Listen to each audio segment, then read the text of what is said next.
Sejam todos bem-vindos a esse novo vídeo aqui do canal.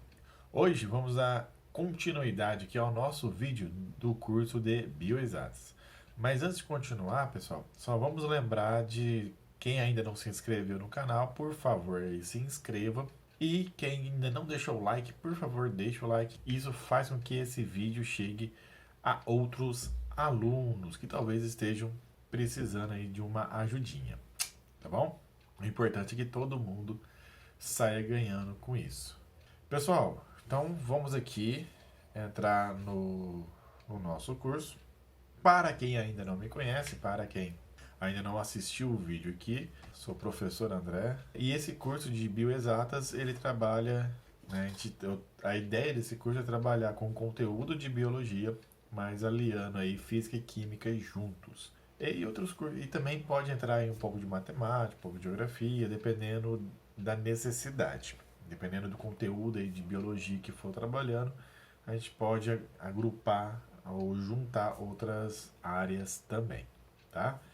Por enquanto, o foco é biologia, como eu disse, só que eu estou juntando biologia, física e química nesse curso. Por exemplo, esse primeiro módulo, esse primeiro bloco que eu estou trabalhando é basicamente química junto com física. Agora, basicamente química que eu estou trabalhando.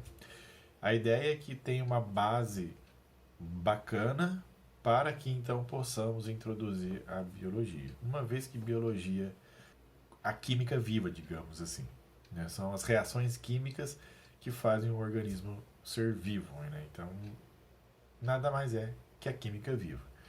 Então, por isso que é tão importante a gente dar essa introduzida primeiro em química, física, para depois começar a entender aí um pouco de biologia. Tá joia? Pessoal, então vamos lá. Só fazer aquela recapitulação que nós já fizemos nos outros. Sempre nós fazemos no começo dos vídeos, né? O que nós vimos no vídeo passado. Por exemplo, no último vídeo nós trabalhamos com as partículas eletricamente carregadas, né, que são os nossos íons. Tá joia? Então nós vimos os cátions, nós entendemos o que são os cátions, que são as partículas eletricamente carregadas com cargas positivas, ou seja, são as partículas que perderam elétrons, então eu tenho uma carga resultante positiva. E nós temos os ânions, que são as partículas eletricamente carregadas, são os nossos íons com cargas negativas, ou seja, são as partículas que ganharam elétrons. Tá? Hoje, por exemplo, nós vamos entender o que seria a eletronegatividade. Então, nós vamos entender. Uma das coisas que vocês agora vão deixar ficar mais claro é que, deixa eu até. Uma das coisas que ficará mais claro para vocês é que os cátions são menos eletronegativos do que os ânions. Os ânions eles vão ter uma capacidade maior de pegar, roubar, atrair elétrons para si. Então, eles são mais eletronegativos do que os cátions. Por isso que os ânions têm uma tendência sempre muito maior de pegar, roubar elétrons e adquirir, então, portanto, uma carga negativa do que os cátions. Então, os átomos, que geralmente nessa dupla formam os cátions, eles vão ter uma tendência maior de perder elétrons, então ficarem positivos.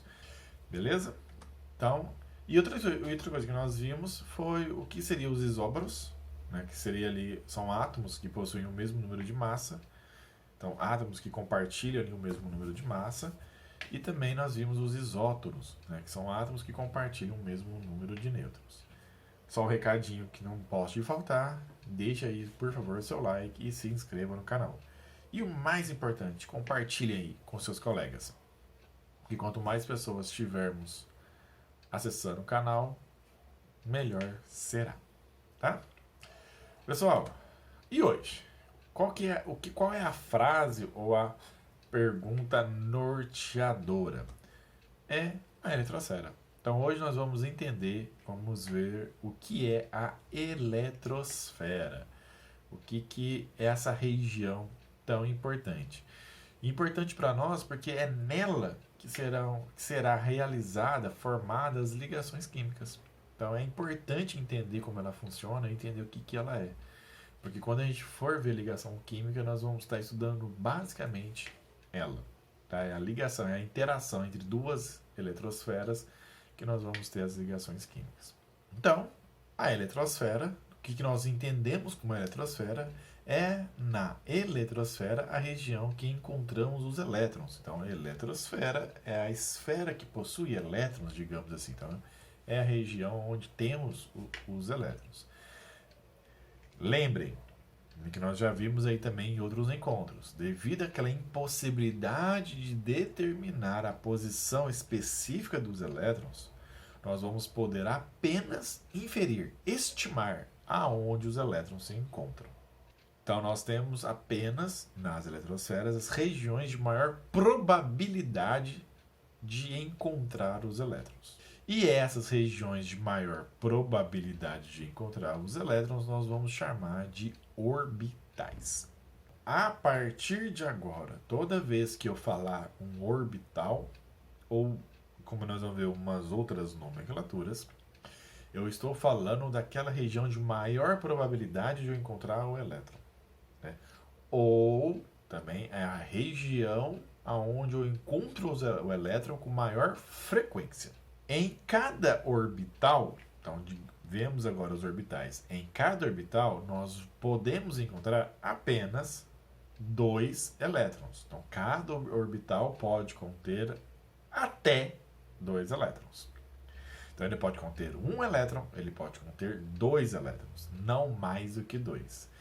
E se eu tenho 2 elétrons, esses elétrons terão spins contrários. O que é spin?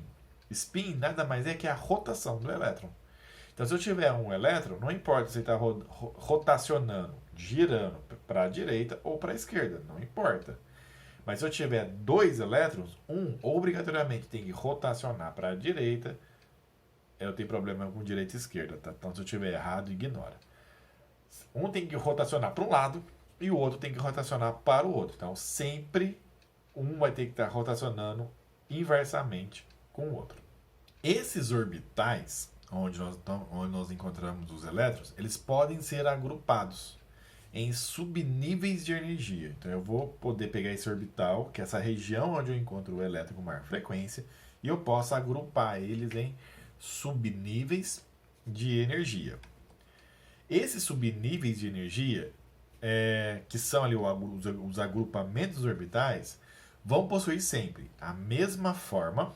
Então, o subnível S, ele sempre vai ter a mesma forma em qualquer outra região que eu encontro o subnível S. Ele vai possuir sempre o mesmo tamanho, tá? E vão ocupar regiões eles irão ocupar regiões distintas da eletrosfera. Então, eu tenho essas 3 características para os subníveis. Bom, são conhecidos atualmente 4 subníveis. Eu tenho o subnível S, que contém um orbital S. Então, o subnível S contém apenas um orbital, o S. Eu tenho o subnível P, que contém 3 orbitais P's. Então, no subnível P, ele não vai ser formado apenas por um, ele vai conter 3 subníveis. Eu tenho o subnível D, que contém 5 orbitais D. E eu tenho o subnível F, que contém 7 orbitais F. Se vocês entenderam o que eu falei até aqui, vocês já estão percebendo que se cada subnível, em cada orbital, eu posso conter no máximo 2 elétrons, e cada subnível é formado por orbitais, então, e eu falei que no subnível S tem apenas um orbital, então eu tenho aqui apenas, no máximo, quer dizer, 2 elétrons. No subnível P contém 3 orbitais, então eu vou ter 2 vezes 3, 6 elétrons. No subnível D, contém 5 orbitais. Se contém 5 orbitais, eu posso ter apenas 2 elétrons por orbital. Então, 2 vezes 5, eu tenho no máximo 10 elétrons. E no subnível F, que contém no máximo 7 orbitais Fs, 2 vezes 7, 14 elétrons a capacidade do subnível F. Então, com isso já dá para entender mais ou menos o que nós vamos ver como organizar daqui para frente. Bom, os subníveis de energia são agrupados em níveis de energia, conhecidos como camadas eletrônicas. Os níveis de energia são nomeados por números e as camadas por letras. Então eu vou ter o nível, o primeiro nível, o segundo nível, o terceiro nível, que é basicamente a camada. Tá? Então o nível 1 vai ser a camada K, o nível 2 a camada L, e assim por diante. São conhecidos atualmente, se eu pegar o átomo, o maior átomo que nós conhecemos, ele tem 118 elétrons. Esse átomo, ele vai ter todas as camadas conhecidas. E nós conhecemos até hoje 7 camadas. Tá? Então, não é que nós conhecemos.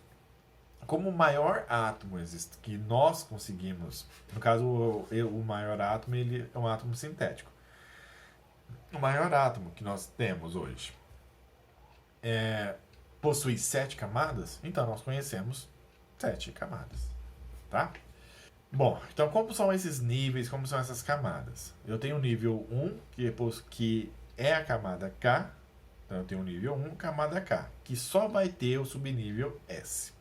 Então, daí já dá para entender que na camada K apenas conterá, no máximo, 2 elétrons. No nível 2, eu tenho a camada L, que contém os subníveis S e P. Se eu tenho o subnível S e P na camada L, então eu posso ter no máximo 2 elétrons para o subnível S e 6 elétrons para o subnível P. Então, para os subníveis P. Dessa maneira, eu tenho 6 com 2, eu tenho no máximo 8 elétrons. No subnível 3, no nível 3, eu tenho a camada M, que contém os subníveis S, os subníveis P e os subníveis D. Aí eu já vou chegar a 18 elétrons. No nível 4, eu vou ter a camada N, que contém os subníveis S, os subníveis P, D e F. Tá? Depois eu vou ter, que aqui já tem 32 elétrons. Depois eu tenho o subnível 5, a camada O, que contém os subníveis S, P, D e F, que também 32 elétrons. Depois eu tenho o subnível 6, o nível 6, ignora o que eu falei, que está de noite já, o professor está cansado. Eu tenho o nível 6, com camada P e contém os subníveis S, P e D, 18 elétrons. E por fim eu tenho o nível 7, agora acertei, camada Q, contém os subníveis S, P, cada um agora com 8 elétrons. Tá? Então é o máximo de elétrons que cada camada pode ter. Como que eu distribuo os elétrons nessas camadas? Eu tenho o nível, como está aqui, 1, 2, 3, 4, 5, 6 e 7. A camada K, L, M, N, O, P e Q. Aqui eu vou ter os orbitais S, SP, SPD, SPDF e assim vai. Então aqui, aí eu vou ter a quantidade de subníveis de energia. Então para a camada K, por exemplo, eu tenho apenas um subnível, que vai ter no máximo 2 elétrons.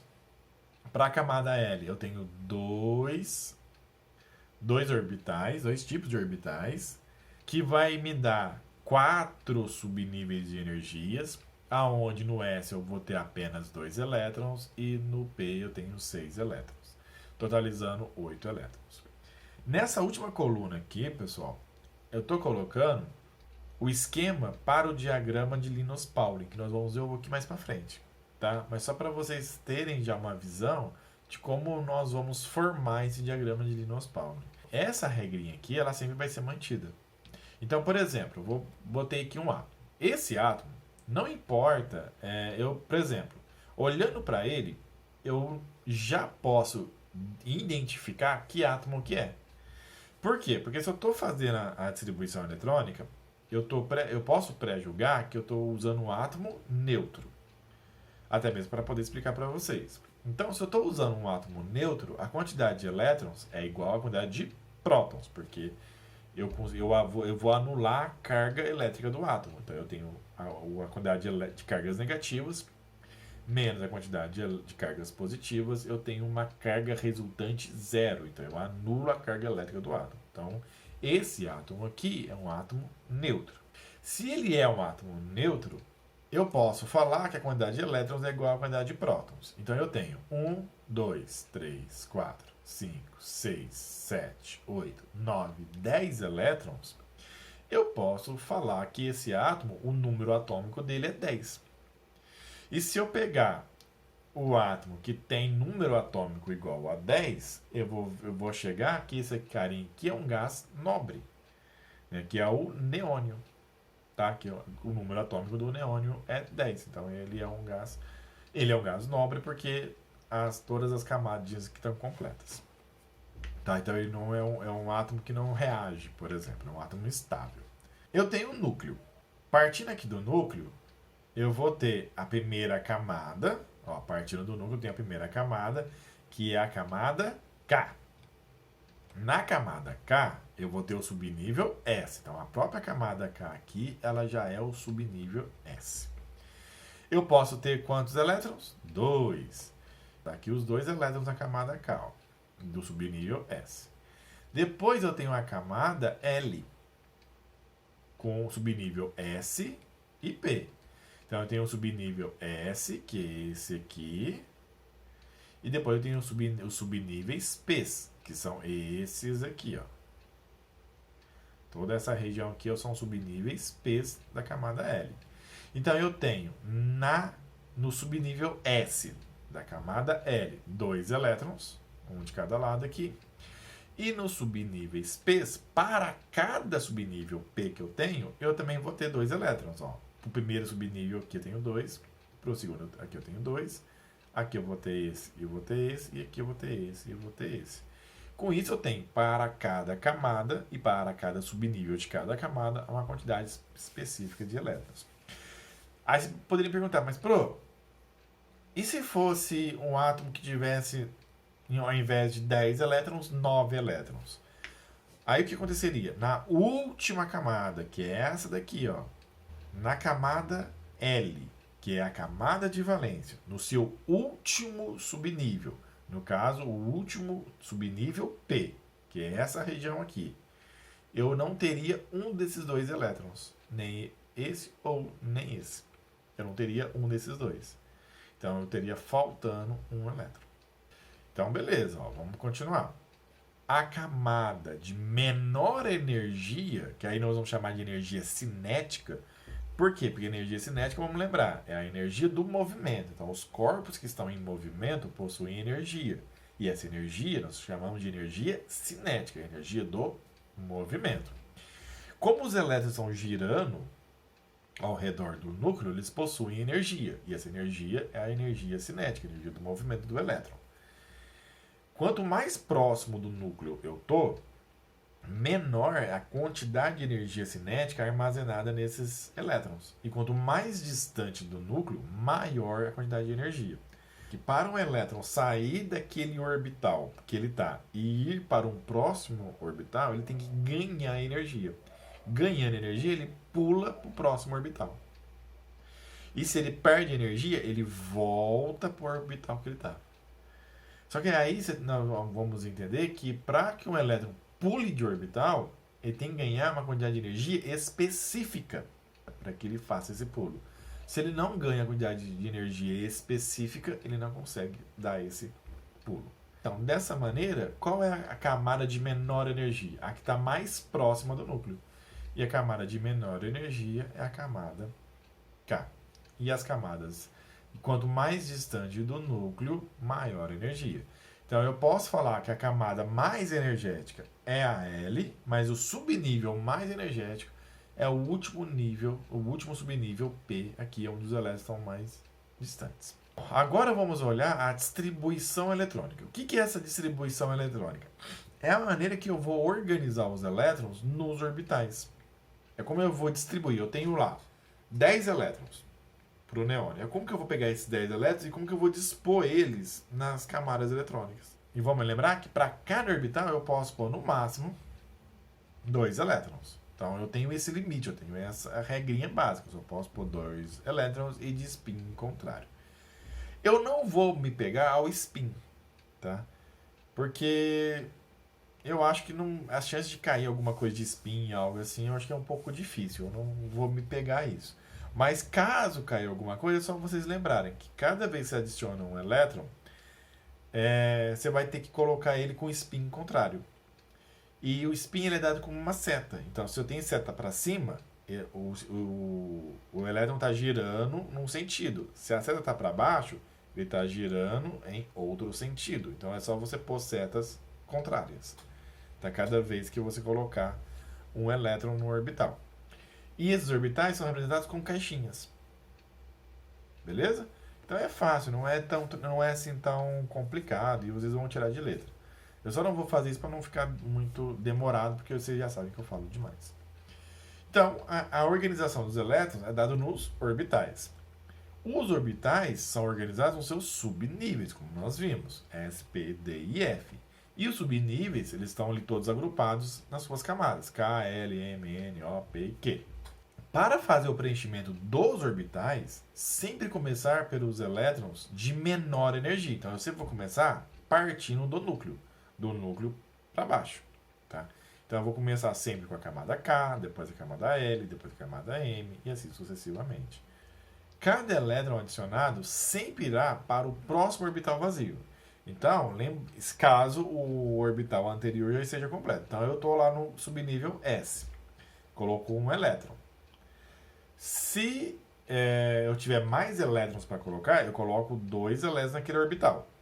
Completei os dois elétrons do orbital S, eu não posso colocar mais. Então eu tenho que ir para a camada. Eu tô aqui na camada K, né? Eu tenho que ir para a camada L. Aí eu vou preencher o primeiro orbital que eu tenho, que é o S. Então eu vou adicionar um elétron aqui. Se eu tenho mais elétrons para adicionar, eu vou adicionar outro no S. Se eu tiver mais elétrons, aí eu não vou mais adicionar aqui no S, no orbital S. Eu vou para o orbital P. E assim eu vou colocando elétrons. Mas tem um diagrama que vocês vão ver que é facinho, não fiquem preocupados. Quando eu termino de preencher, a última camada, independente qual camada seja, desde que seja a última, ela vai ser chamada de camada de valência. E os elétrons que estão nela serão os elétrons de valência.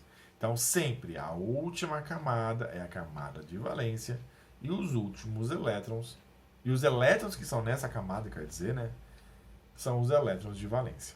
Isso independente de qual camada seja. Tá? Se eu tenho a última camada, ela será a camada de valência. E os seus elétrons, os elétrons de valência. São os elétrons de valência, são esses elétrons que irão participar das relações químicas.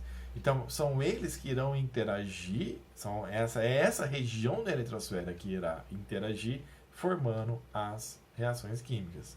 Para que a gente consiga fazer essa distribuição eletrônica, nós temos que entender a notação internacional.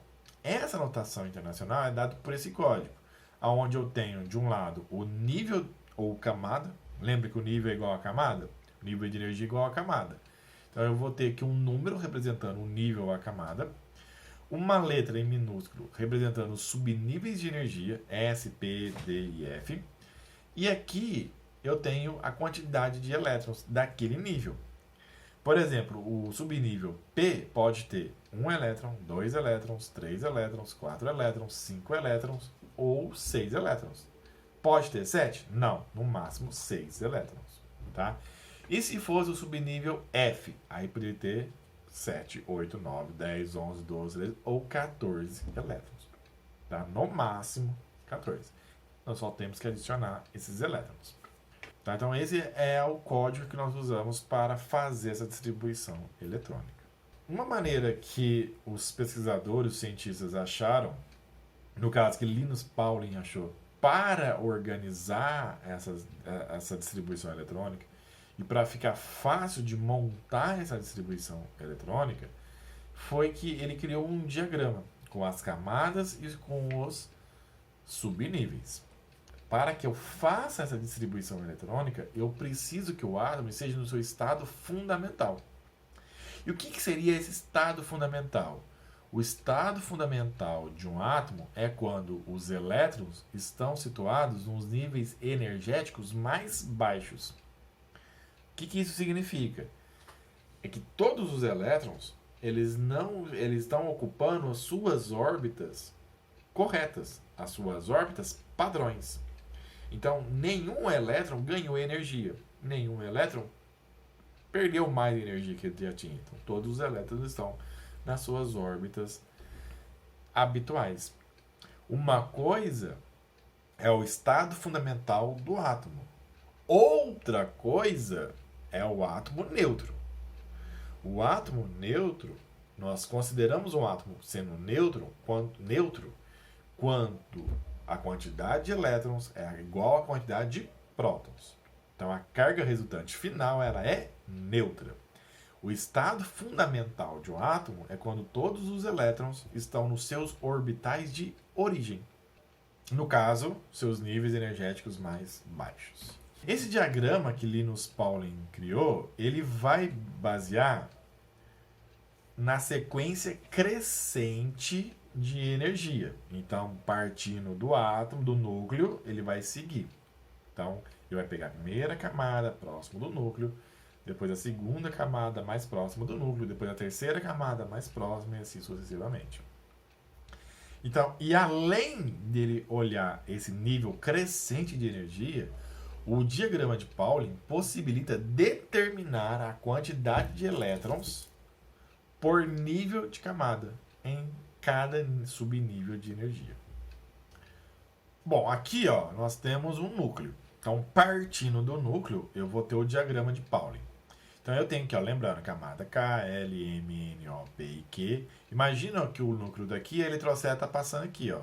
As camadas estão passando aqui, ó. Então, na K eu só tenho o S2, ó. O que eu tenho nesse diagrama?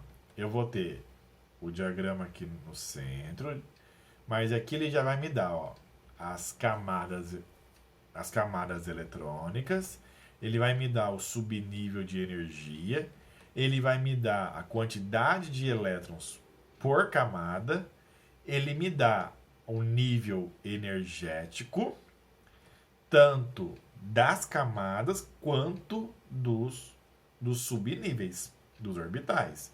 Então eu tenho o nível crescente. A camada K é a menos energética, que está mais próxima do núcleo, e a camada Q é a mais energética, porque está mais distante do núcleo. Mas mesmo assim, dentro de cada camada eu tenho subníveis.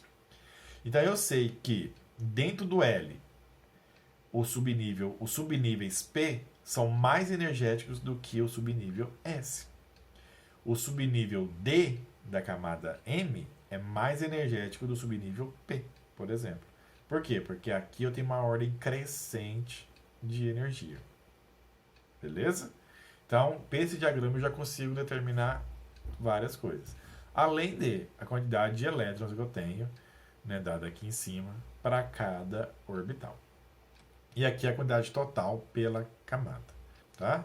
Então, ó, vamos pegar a tabela, colocar aqui no ladinho e vamos fazer distribuições eletrônicas para vocês entenderem o que eu estou querendo dizer.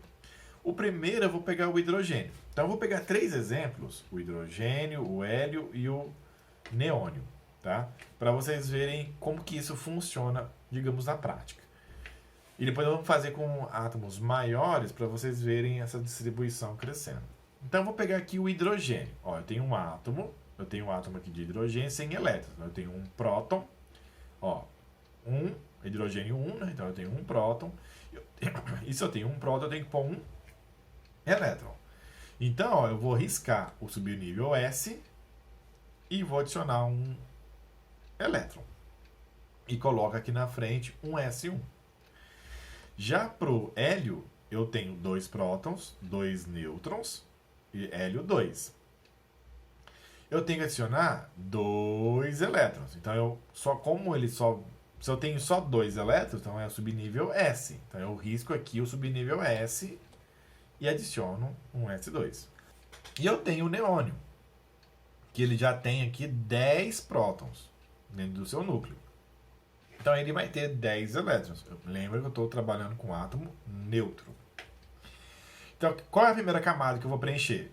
A mais próxima do núcleo. Então, eu vou preencher a camada K. Então, eu vou riscar o 1s. Como ele tem 10 elétrons, então eu vou pôr 2 elétrons aqui nessa camada.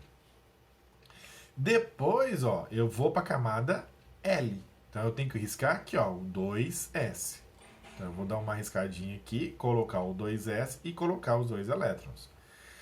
Para simbolizar o spin contrário, eu coloquei que os elétrons estão girando em sentidos opostos, para simbolizar aí o spin contrário. Aí, ó, só que ainda falta... eu tenho 4 elétrons, ainda falta 6 elétrons, que eu tenho que colocar no neônio. Então, eu vou colocar 2 elétrons em cada subnível P. Para isso, eu vou ter que marcar aqui o subnível P. Então, eu risco o subnível P e coloco os elétrons aqui ao redor do átomo. Então, com isso, eu fiz a distribuição eletrônica do neônio, que é 1s2, 2s2, 2p6. Essa é a distribuição eletrônica do neônio. E como que fica para todo mundo? Então, eu tenho que no hidrogênio, ele possui apenas uma camada, que é a camada K, e possui apenas um subnível, que é o subnível S, e apenas um elétron, que está no subnível S. Para o hélio, ele vai ter a camada K, como o hidrogênio, o subnível S, só que agora eu vou ter 2 elétrons nesse subnível S. E para o neônio, ele vai ter também a camada K, que está aqui no centro, subnível S, com 2 elétrons completos, e na camada L, ele vai ter o subnível S completo e vai ter o subnível P completo. Tá? Então, isso é uma distribuição eletrônica. Perceba que não é difícil. Tá? Se vocês tiverem atenção, é tranquilo. Qual é o problema? É quando está fazendo a distribuição em si que dá o erro. Tá? E percebam também, embora eu não tenha colocado, que eu estou seguindo o nível de energia. Lembra que eu estou pegando no menos energético da camada de menor energia para de maior energia. Então, eu estou seguindo o nível energético. Tá? Tem como a distribuição sem ser para o nível energético? Tem. Aí eu faria a distribuição de maneira direta. Então, eu faria da 1s2, 2s2, 2p6, 3s2, 3p6. Eu ia seguir na camadinha direitinha. Vocês vão ver que vai ter uma hora aí que os orbitais começam a se misturar por causa do nível energético. Beleza? Ó, vamos agora fazer do sódio, que inclusive nós usamos no vídeo passado para fazer aquela ligação, né? O sódio, ele vai ter 1s2, 2s2, ó, eu risco aqui, coloco aqui, 2p6, beleza, ó, fechou 10. Então vai ficar faltando 1. Então eu vou pôr 3s1. O que sobrou eu jogo na camada do 3. Beleza. E no total aqui me deu 11 elétrons. Fechou. Fiz a distribuição do sódio. E como que ficou nas camadas? Então eu tenho a camada K, L e a M, com 2 elétrons na camada K, 8 elétrons na camada L e 1 elétron na camada M. A camada M aqui é a minha camada de valência. Beleza? Só uma coisa, deixa eu voltar. Aqui, ó, a camada K é a camada de valência do hidrogênio. A camada K é a camada de valência do hélio. E a camada L é a camada de valência do neônio. Tá? Embora o neônio não seja reativo, mas vamos considerar que a camada L é a camada de valência. E o cloro? Como que vai ser a distribuição eletrônica do cloro para formar o sal de cozinha?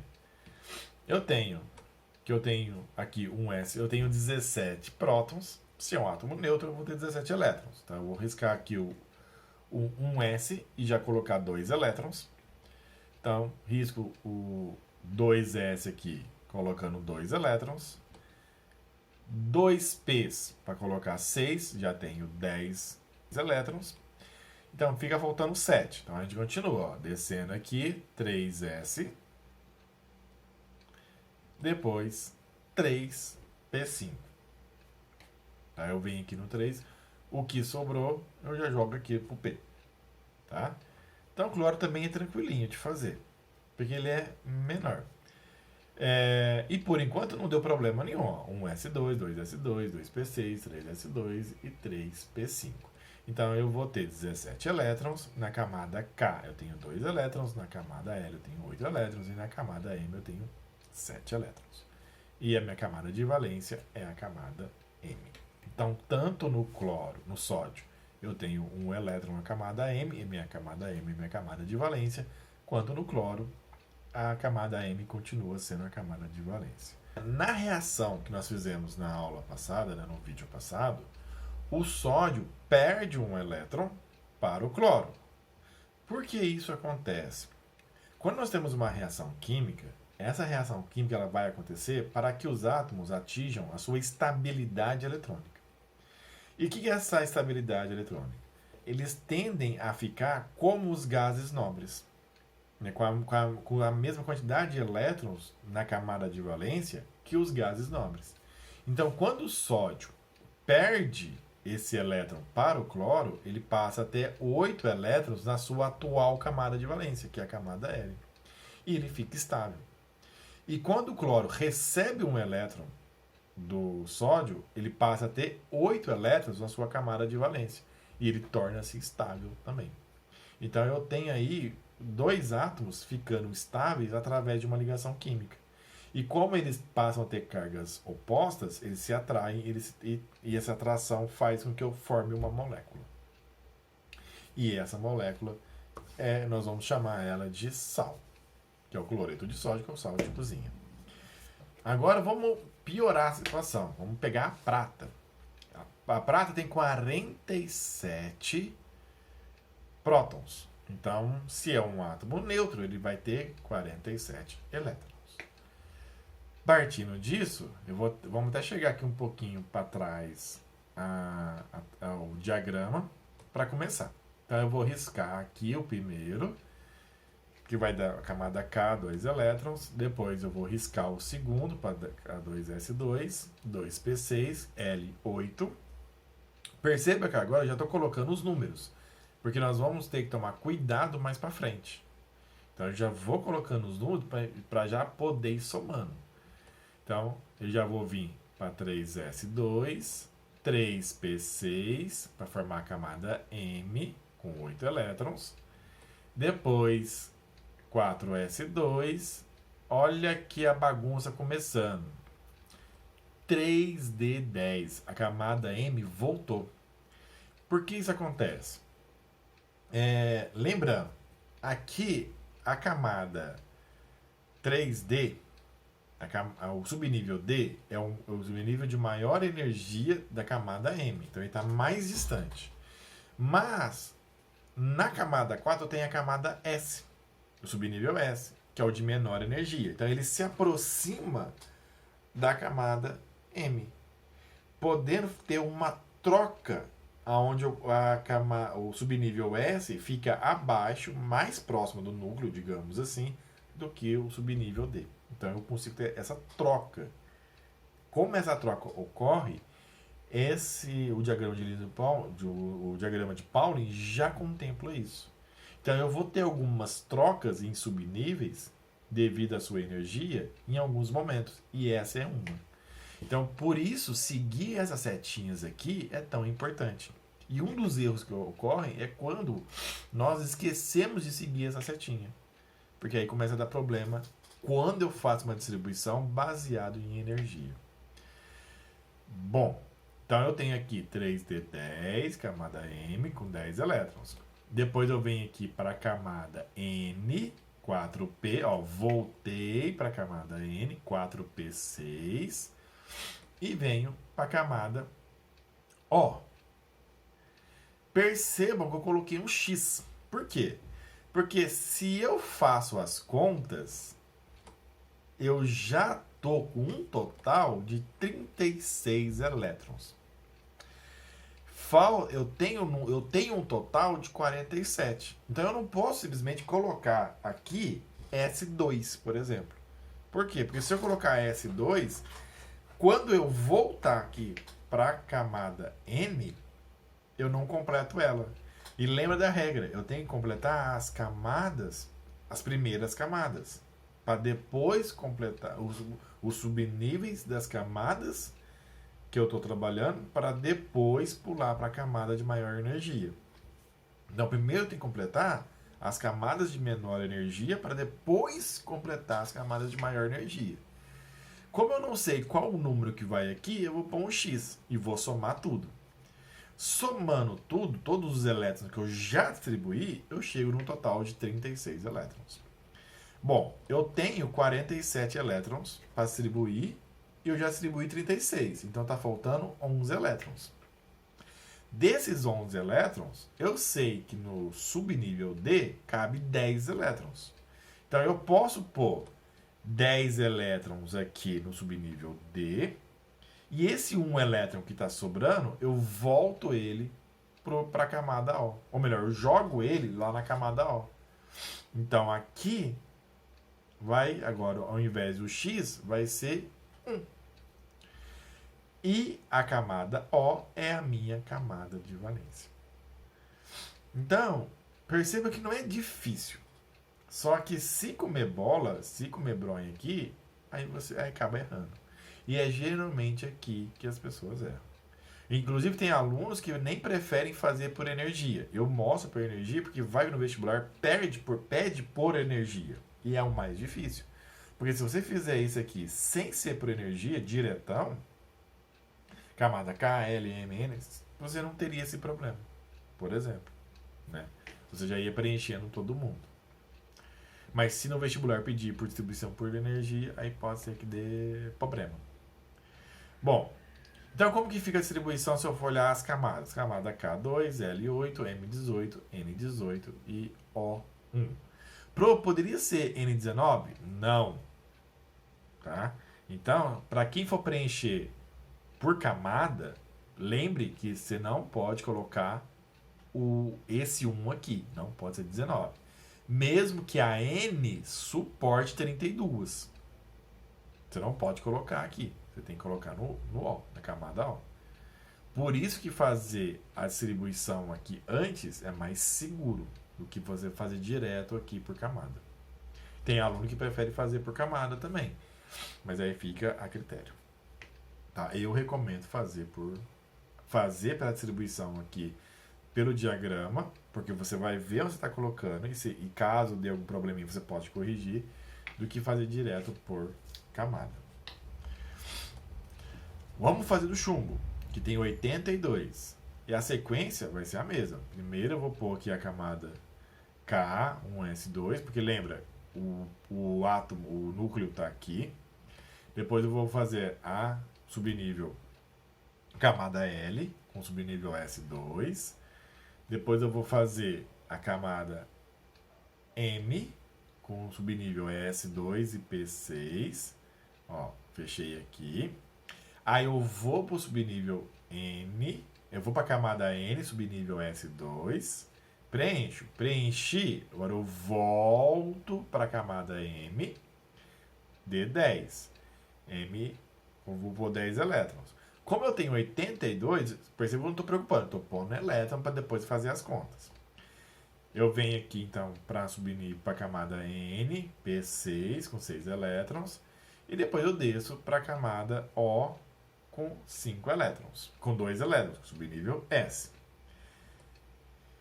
Volto aqui para a camada N, D igual a 10 elétrons, né, no subnível D, e paro aqui, na camada O, subnível P com 6 elétrons. Aqui eu já vou fazer uma conta, eu já vou parar para me ter uma noção de quantos elétrons já distribuí, para saber mais ou menos quanto está faltando. Então, se eu tenho 82 distribuir 54, beleza, eu tenho ainda bastante elétron para distribuir. Então, mas agora eu vou com mais calma. Eu não vou sair distribuindo elétrons como um louco. Então, eu vou começar aqui de novo, 6s2. Então, camada P com 2 elétrons. Volto no N, ó, volto aqui no N, né, com F14, ó, viu? Já deu um pulo de 14 elétrons na camada N. E vou para o subnível D, na camada O, com 10 elétrons. Então, só nessa brincadeirinha, já foram 26 elétrons. Então, eu vou com calma. Então, se eu somar tudo, 80 elétrons. Então, faltam 2 elétrons. Então, se eu for olhar aqui, ó, é o subnível P, é a camada P, é a camada P no seu subnível P. Então, eu vou colocar apenas 2 elétrons nesse subnível. Então, eu vou ter a camada P no subnível P, apenas 2 elétrons. Tá? Então, qual é a minha camada de valência? A camada P. Tá? E a minha camada, e o meu subnível, a minha camada P, ela vai ter 4 elétrons. Tá? Então, se eu tenho 4 elétrons, por exemplo, olha só, se eu tenho 4 elétrons na minha camada de valência, que é a camada P, por exemplo, esses 4 elétrons me colocam num grupo. Se vocês olharem na tabela periódica, o chumbo está no mesmo grupo do carbono. Por quê? Porque possui 4 elétrons na camada de valência. Então, se vocês acharem o carbono e descerem, vocês vão achar o chumbo. Então, com isso, ó, vocês conseguem até mesmo visualizar, entender um pouco da própria tabela periódica. E na distribuição por camada? Eu tenho a camada K com 2, camada L com 8, camada M com 18, camada N com 32, camada O com 18 e a camada P, que é a minha camada de valência, com 4 elétrons. Voltando aqui, agora vamos por oganessônio. Tá? Por que eu coloquei esse átomo? Por que eu coloquei mais esse átomo? Vamos usar todos os elétrons, toda a camada, todo o diagrama de Linus Pauling. E com isso a gente consegue treinar como faz a distribuição. Então vamos lá. Ó. Então, para começar, eu vou começar no primeiro. Então, 1s. Então, 1s2, 2s2, 2p6. Já fechei a camada K, fechei a camada L. 3s2, 3p6. Aí, 4s2. Então, eu subo aqui para o 3d10. Venho aqui para o 4p6. Venho aqui para o 5s2.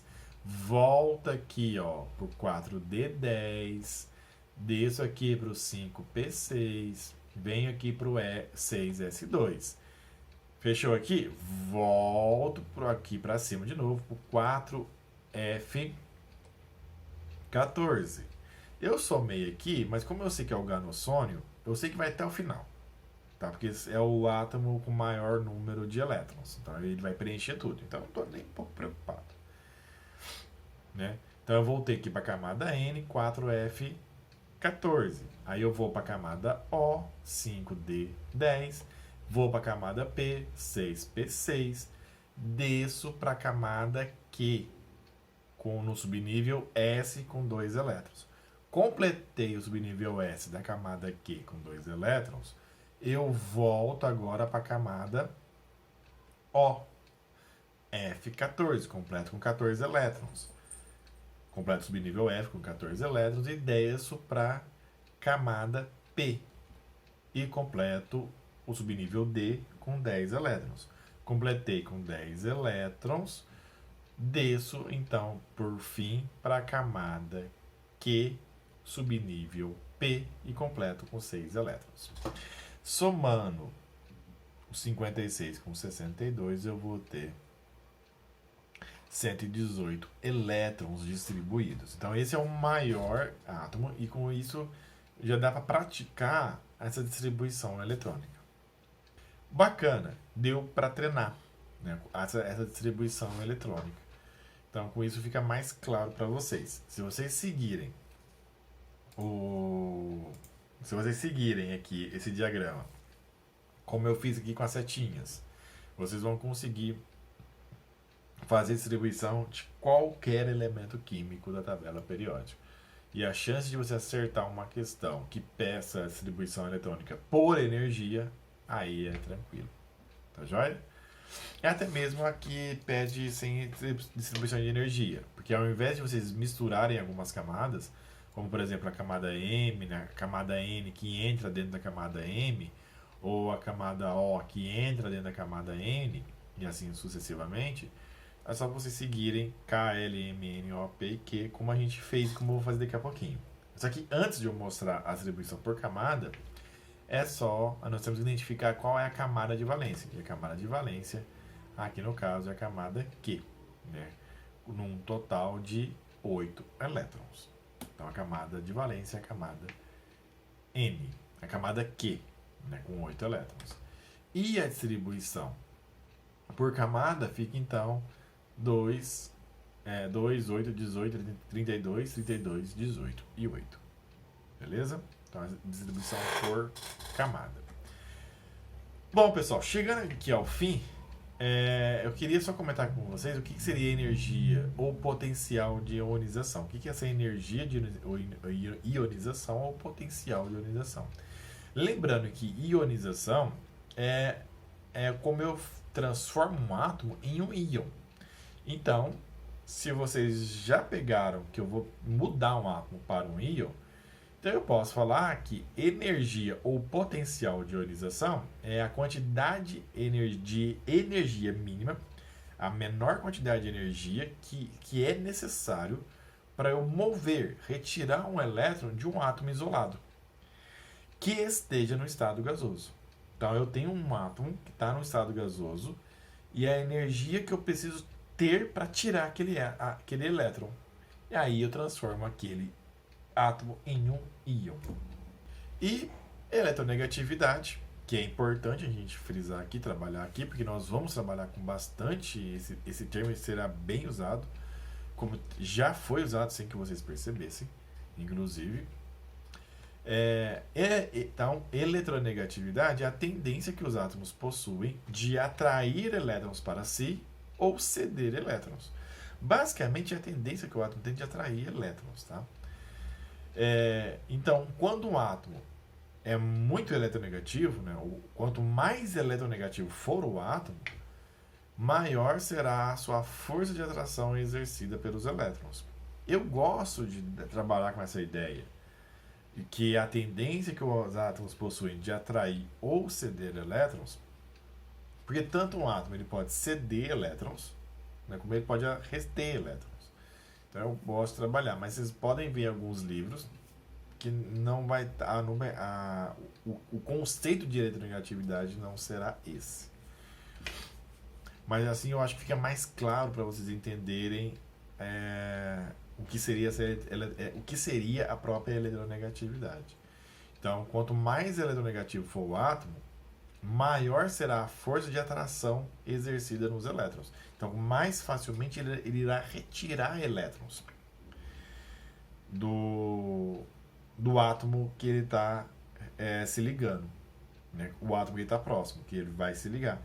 E o oposto, quanto menor for a eletronegatividade de um átomo, menor será a força que ele exerce para retirar o átomo. Então, ele não terá tanta força. Então, por isso que em muitos livros, vocês vão ver que a eletronegatividade é a tendência que um átomo tem de retirar elétron, de pegar elétron para ele.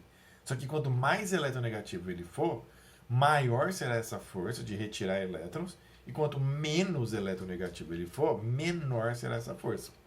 Então, se eu tenho dois átomos, um muito eletronegativo e outro pouco eletronegativo, esse átomo vai tender a roubar elétrons desse átomo, do outro átomo. Por exemplo, o cloro ele é mais eletronegativo do que o sódio. Então, por isso, quando eu tenho a ligação cloro com sódio, formando um sal de cozinha, o cloreto de sódio, o cloro rouba o elétron do sódio. Lembra que eu mostrei naquela imagem? Então, na aula retrasada, então o átomo de cloro rouba o elétron do sódio. O sódio, então, fica sem um elétron com carga positiva e o cloro ganha esse elétron ficando com carga negativa. Então, com isso, já dá para vocês até entenderem o porquê aquela ligação, no caso, aquela ligação iônica ocorreu, que a gente viu no vídeo passado. Essa eletronegatividade, né, que é a tendência de um átomo ceder elétrons, é também conhecida como caráter metálico. Então, esses átomos que possuem baixa eletronegatividade tenderão a ceder elétrons, e por isso que eu gosto daquela explicação que eu coloco, que é a tendência de ganhar ou ceder elétrons, porque quando eu tenho um átomo com baixa eletronegatividade, ele possui uma tendência de ceder elétrons, ele vai possuir um caráter metálico. Beleza? Então são os átomos dos metais, que vão tender sempre a perderem elétrons. E isso faz com que os metais sejam eletropositivos. Essa característica dos átomos serem eletropositivos vão fazer com que eles percam esses elétrons. Esses elétrons tenderão a sair dos átomos quando eles se ligam, quando os átomos do metal se ligam. Ou seja, quando os átomos de ouro se ligam para formar o ouro, a barra de ouro, por exemplo. Ou os átomos de cobre se ligam para formar a barra de cobre. Quando eu tenho essa ligação metálica, os pares ligantes, no caso ali dos átomos de cobre, os átomos de ouro, os átomos de alumínio, os átomos de ferro, eles vão tender a perder esses elétrons, porque eles têm esse caráter metálico, eles vão tender a perder elétrons. E vai formar, então, eu vou criar o que nós vamos chamar de elétrons livres. São elétrons que não vão estar necessariamente ligados ao seu átomo. Eles vão estar aí flutuando ou pulando de átomo para átomo. Mas eu vou ter aí vários elétrons que vão estar desligados, digamos assim, do seu átomo original. Então, criando esses elétrons livres da ligação metálica. Essa característica dos elétrons estarem livres na ligação metálica é que quando eu tenho uma diferença de potencial, eu vou criar corrente elétrica. Então eu vou ter a malha dos elétrons correndo, eu vou ter esses elétrons sendo levados, né, por essa corrente, criando essa corrente elétrica quando eu tenho essa diferença de potencial. É importante frisar também que os gases nobres, que são todos aqueles elementos químicos que estão na coluna 18, ou 8A, por exemplo, são elementos químicos que são estáveis. E se eles são estáveis, não apresentam eletronegatividade. Então, se ele relar com outro átomo, seja qual for o átomo, eles não irão reagir. Por quê? Porque os gases nobres, eles são estáveis. Por serem estáveis, eles não vão nem roubar elétrons e nem ceder elétrons. Eles só vão chocar e vão embora. Vão ficar de boa. Tá? Eu posso reagir a um gás nobre se eu forçar essa ligação. Mas, naturalmente, eles não vão se ligar. Tá joia? E os átomos com maior eletronegatividade são o flúor e o oxigênio. São os elétrons com maior eletronegatividade. Geralmente, quando o flúor ou o oxigênio ligam com outros átomos, esses átomos vão tender sempre a roubar os elétrons desses outros átomos. Na biologia e na química, vocês vão ver o FON, que é o flúor, oxigênio e nitrogênio, que nós vamos considerar aí os 3 átomos de maior eletronegatividade. Tá joia? Só que o nitrogênio ele tem a mesma eletronegatividade de um outro átomo que eu não me lembro. Então, por isso que eu não coloquei. Tá? Então, os 2 átomos com maior eletronegatividade é o flúor e o oxigênio. Existe o FON, né, que o FON é uma maneira de decorar, flúor, oxigênio e nitrogênio, que são os átomos de maior eletronegatividade. Inclusive, quando nós formos ver ligações lá em biologia, algo que tiver com nitrogênio, vocês vão perceber que as pontes de hidrogênio elas vão ser formadas ou quando eu tenho um oxigênio ou quando eu tenho um nitrogênio. Formar moléculas polares e eu poder formar as pontes de hidrogênio. Tá? Mas a gente vai ver mais para frente. Então, por enquanto, essa informação já está boa. Então, pessoal, o que nós vimos hoje, para fechar o vídeo, nós vimos a eletrosfera, nós conhecemos um pouco dessa eletrosfera. Nós vimos que na eletrosfera nós temos os níveis, que são as camadas eletrônicas. E essas camadas são particionadas, né, em subníveis eletrônicos. Que aí nós podemos falar que é o subnível S, P, D e F. E as camadas, camada K, L, M, N, Q, P e Q. Né? Nós fizemos aí a distribuição eletrônica, então conseguimos entender como que é feita essa distribuição eletrônica por energia. Lembrando que para fazer sem ser por energia é só fazer a distribuição retona, né, sem misturar as camadas. E a energia, entendemos o que é energia, o potencial de ionização e o que é eletronegatividade.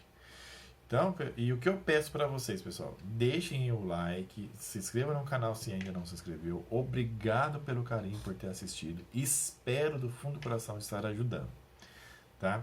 Professores que queiram usar o vídeo, né, esses vídeos na aula, né? Agora que voltamos nas aulas, usar aí porque o professor faltou, né, na substituição, alguma coisa, e queiram usar as atividades como atividades avaliativas, é só mandar um e-mail no probioeduca.gmail.com para a gente organizar como que eu posso fazer o envio das atividades. No mais, obrigado pelo carinho, obrigado pela atenção, pela paciência e até o próximo vídeo, pessoal. Hasta!